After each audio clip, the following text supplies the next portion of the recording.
Hello, hi and welcome once again to M5's English learning program, Let's Speak English. I'm Gav Duncan and I'm here on your TV to help you improve your English. Learn English sitting down on your sofa. Fantastic. So let me welcome you to Let's Speak English. Now, are you sitting comfortably? Yes? Good. And are you ready for today's lesson? Yes? Good. Okay, then let's learn some English. Right, so we all know what we learned this week. Verbs. That's right. This week we learned the present simple tense with lots of new useful verbs. We learned when we use the present simple tense. Do you remember? We use the present simple tense with things that don't change, things that stay the same. Your name, for example, or where you live. I'm Gav Duncan. I live in Budapest. Some other things don't change. My grandparents are dead. That is a fact. They're not coming back. Well, maybe as zombies, but that's not very likely, is it? Okay, so now that we know that my grandparents are dead and are not zombies, let's get back to the English lesson.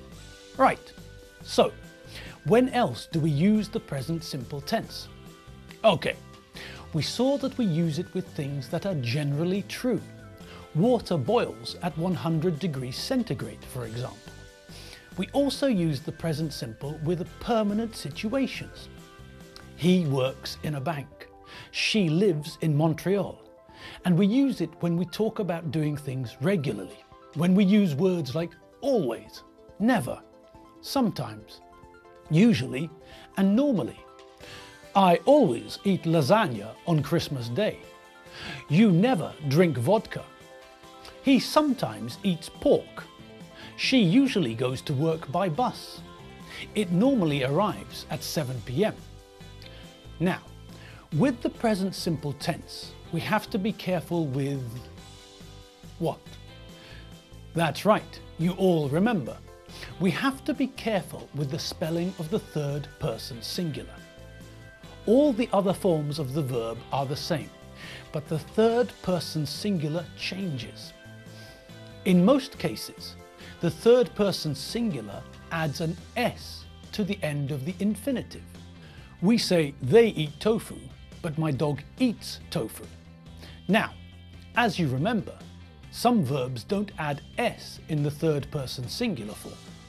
Verbs which end in SS, like the verb to kiss, or X, like the verb to fax, or the verb to fix, or CH, like the verb to punch, or SH, like the verb to fish, or O, like the verb to go, add not S, but what?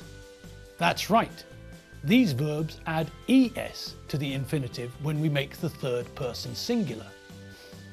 Alfredo kisses Mike Tyson. Mike Tyson punches Alfredo. Mr. Reparo Man fixes broken televisions. Alfredo's son John fishes every weekend. Mary Benchfield goes to work every day. Also, if the verb ends in consonant plus Y, we change the Y to IES for the third person singular. So, parrots fly, but my parrot flies. I study, but she studies. Right. Today, let's look at some occupations. Occupation is a synonym for job. Occupation is more formal than job, but occupation and job are synonyms. When we meet someone, we usually ask them questions. It's natural to ask people questions. We like to get information about people. When we meet people, we usually ask them things like, what's your name? Or where are you from? Or where do you live? Now, if we want to ask someone about their job or occupation, what do we ask? Well, remember lesson 27. In lesson 27, we learned that we often ask the question, what do you do? This is the same as, what is your job? If someone asks me, what do you do? I say, I'm a teacher. So when we meet someone and want to know more information about them, we ask, what do you do? To get information about the person's job or occupation. Good. Now, listen to the conversation between Alfredo Benchfield and Dave Squid. Hello, I'm Alfredo Benchfield. Hi, I'm Dave Squid. Dave Squid? That's an interesting name. Yes, I got it from my father. Where are you from, Dave? I'm from London. Where are you from, Alfredo? I'm also from London. Do you live near here? Yes, I live near here. I've got a house near here. I live there with my wife and our 4 children. That's nice. I've got a flat nearby. I live there with my girlfriend. What do you do, Alfredo? I work in a bank. I'm a bank clerk. What do you do, Dave? I'm a policeman. Okay, a conversation. Crikey. Let's look at that again. Alfredo and Dave asked different questions about each other, and now we know that Alfredo and his family live in a house near the pub. Dave isn't married, but he's got a girlfriend. Dave and his girlfriend live near the pub. Alfredo said that he lives near there. Dave said that he lives nearby. What's the difference? Well, the difference is that nearby means near to here. Near could be near somewhere else. If I say I live nearby, we know that I live in this area. If I say I live near here, it's the same as I live nearby. But I could say I live near Nyíregyháza Zoo. Then I live near to something, but it's not near here, so it's not nearby. Right, so now we know more about Alfredo and Dave. Alfredo works in a bank. He's a bank clerk. Dave is a policeman. He works in a police station. Alfredo has a wife and 4 kids. Dave has a girlfriend. Now it's time to learn some jobs and occupations. Look at this list of jobs and occupations.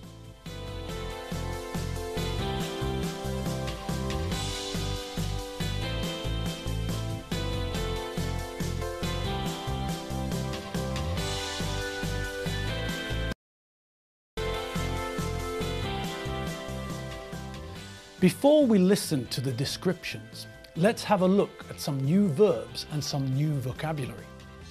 To look after, to protect, to attack, to defend, to bring, to take, to cut, to find, to start, to finish, to plan, to draw, to sell, to use, to connect, to telephone or to phone, to clean, to borrow, a bill, a gun, a uniform, a plan. Now, listen to the description of what the person does and work out what their job is. Here's an example. This person works in a hospital. This person looks after sick people in hospital. This person is not a doctor, but this person works with doctors. So, what do you think the job is? That's right, this person is a nurse.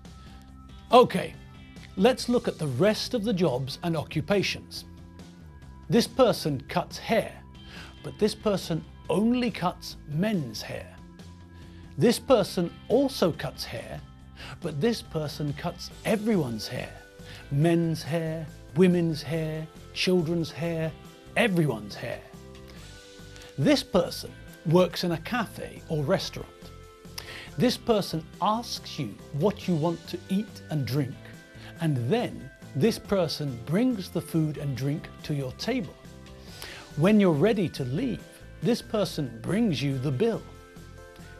This person works in a shop. This person helps you find things in the shop. This person also puts things onto shelves in the shop.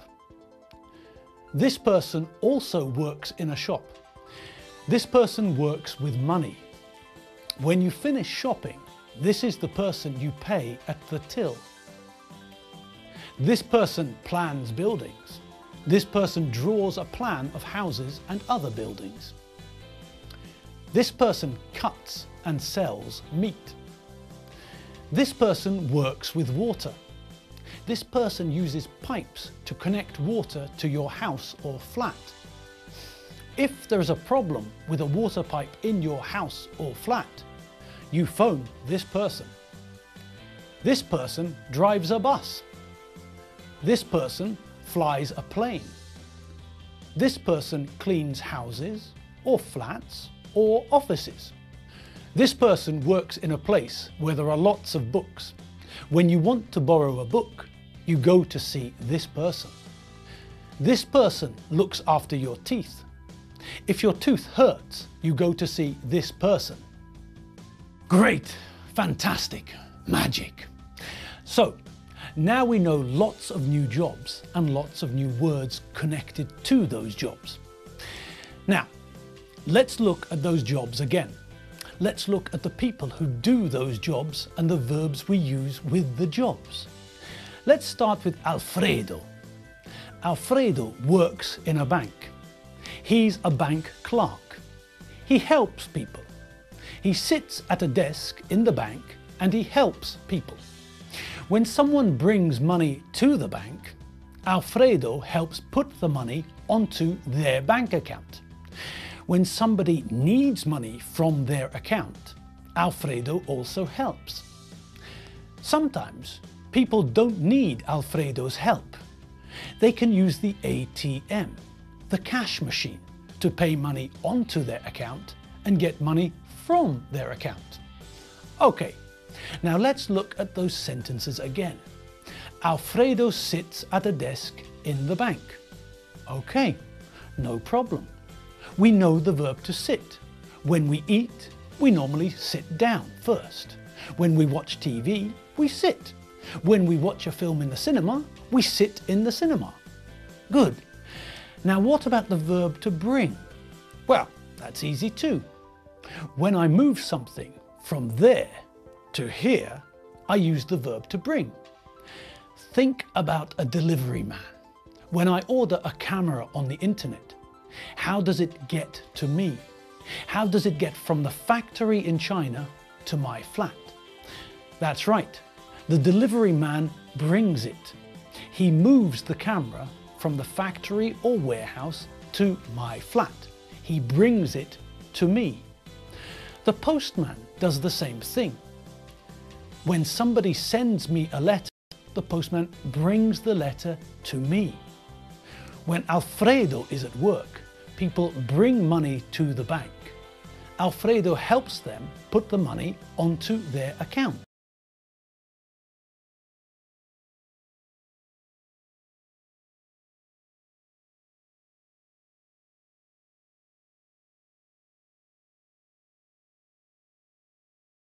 People take money out of their bank accounts.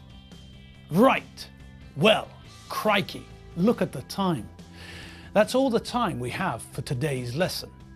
Okay, so today was lesson 30, the 30th lesson in M5's new English language learning program, Let's Speak English. Today we looked at jobs and occupations and learned some new verbs. We know that Alfredo Benchfield is a bank clerk and Dave Squid is a policeman. Great! Well, I had fun today. I hope you had fun too. I'm Gav Duncan. I'm not Justin Bieber. I'm not Michael J. Fox. I'm Gav Duncan. See you next lesson for more English fun. See you later. Bye.